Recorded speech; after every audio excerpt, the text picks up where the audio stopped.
1942, le camp est vide.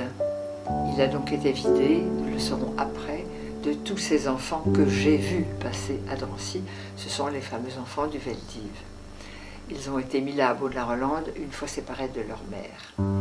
Et quand nous arrivons dans ce camp, il est dans un état de saleté épouvantable, mais c'est une saleté qui est spécialement sinistre, parce que je dirais qu'elle est sanguinolente. Les enfants, là, ils ont été blessés.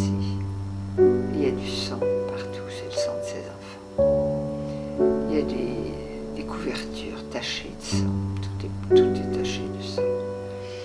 Et pour nous accueillir dans ce camp, il y aura 2 infirmières. On n'a jamais su leur nom. On n'a jamais su d'où elles venaient, si elles étaient du Beaunois ou d'autres régions. Elles étaient atroces. Elles faisaient travailler maman et Madelon à laver tous les jours ces couvertures tachées de sang à l'eau froide, bien entendu. C'était un travail quasiment impossible. Elles passaient leur journée entière à frotter le sang sur les couvertures.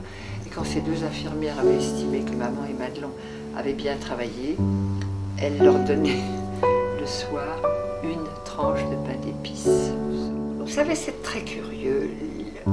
L'ambiance dans les camps, il ne faut pas s'imaginer qu'on est là à se lamenter, pas du tout. On est là avec un moral d'acier, persuadé que la guerre va se terminer très vite, que les Alliés vont vite débarquer et que la libération elle est à la porte de main. Dans mon souvenir, il n'y a pas de déportation de Baudelaire-Rolande pendant des mois. Et c'est ce qui fait que je m'y sens bien, que je m'y sens soulagée et que je peux me donner à fond à ma vie de petite fille, car